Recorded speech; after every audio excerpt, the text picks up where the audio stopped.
আজকে আমি একটা নিশান এক্সটেল হাইব্রিড গাড়ি চালাচ্ছি 2014, 15, 16 মডেল, যেটা তার মধ্যে মডেলটা আমরা উল্লেখ করলাম না, কারণ অনেকেই মডেল উল্লেখ করলে মাইন্ড করে। তো যাই হোক, আমি একটা চালাচ্ছি, তো এটা আমরা গিয়ার বক্সের একটা কাজ করছি। তো কাজটা হচ্ছে আমরা এটা রিপেয়ার কমপ্লিট করছি, রিপেয়ার কমপ্লিট করে এখন গাড়িটা চালাচ্ছি। তো আলহামদুলিল্লাহ গাড়িটার যে কাজগুলো আমরা কমপ্লিট করে যে পার্টসগুলো চেঞ্জ করছি, সব পার্টসগুলো কিন্তু আমরা 100% অথেন্টিক এবং অরিজিনাল পার্টস লাগানোর চেষ্টা করছি এবং লাগাইছি এই গাড়িতে। লাগানোর পরে গাড়িটা এখন টেস্ট ড্রাইভে আছে। কালকে যদি আমাদের একটা লং টেস্ট হয়, সেই লং টেস্টটা কমপ্লিট হয়েছে, তারপর ঠান্ডা করার পরে একটা শর্ট টেস্ট দিতে হয়। এই শর্ট টেস্টটা দিলাম, দেওয়ার পরে এখন যেহেতু রাস্তায় আছে, এখন পর্যন্ত কোনো প্রবলেম পাচ্ছি না। ঠান্ডা হওয়ার পরে গাড়ির যদি না প্রবলেম থাকে, তখন আমরা ইউজারদেরকে হচ্ছে এটা ডেলিভারি দিয়ে দিই।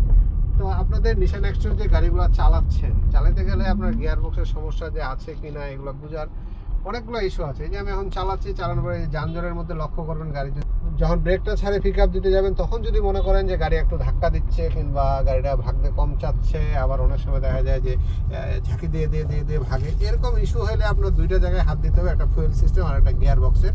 তো গিয়ার বক্সের মধ্যে আবার অনেক সময় শব্দ আছে, যখন আপনি চালাতে যাবেন ভিতর থেকে নিচ থেকে গজ করে একটা শব্দ হয়, ঘর করে শব্দ হয়, মনে হয় যে কোনো কিছু ভাঙে গেছে কিংবা কোনো কিছু বাড়ি খাচ্ছে, এরকম একটা শব্দ হয়। তো এরকম প্রবলেমগুলো আপনারা যখন ফেস করবেন, তখন অবশ্যই চেষ্টা করবেন হচ্ছে একটা আপনার পরিচিত ওয়ার্কশপে দেখানোর।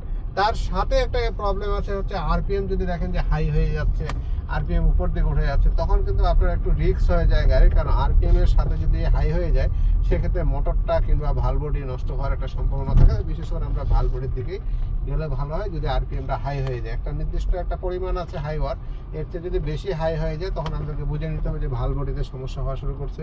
আর যদি দেখে যে আমাদের গাড়ির হচ্ছে একটা গাড়ির মতন চিহ্ন, মাঝখানে একটা আশ্চর্য চিহ্ন থাকে, এরকম একটা সাইন আছে, তাহলে আমাদেরকে বুঝতে হবে যে আমাদের গাড়িতে হচ্ছে যে মোটরটা আছে কিংবা হাইব্রিড সিস্টেমটা আছে, এই সিস্টেমের ক্যালিব্রেশন কিংবা আদার্স হচ্ছে কোনো প্রবলেম আছে। এরকম আমরা বিভিন্ন রকমের আমরা ইস্যুকে ধরে আমরা হচ্ছে কাজগুলো করে থাকি। তো আপনাদের যদি এরকম প্রবলেম নিয়ে আপনারা ফেসে যান, স্পিড অটো কেয়ারে আসবেন, ফ্রি অফ চেক আপ করে নিয়ে যাবেন। চেক আপ করার পরে যদি মনে হয় যে কোনো সমস্যা আছে, সেটা আমরা একটা কোটেশন দিব।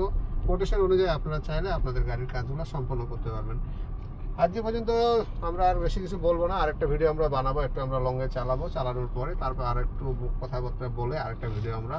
ততক্ষণ পর্যন্ত আমাদের সঙ্গে থাকবেন। আর যারা এখনো চ্যানেলটিকে সাবস্ক্রাইব করেননি, দ্রুত চ্যানেলটিকে সাবস্ক্রাইব করে ফেলুন। আর যারা অলরেডি সাবস্ক্রাইব করেছেন, ওদেরকে অসংখ্য ধন্যবাদ। সবাই ভালো থাকবেন।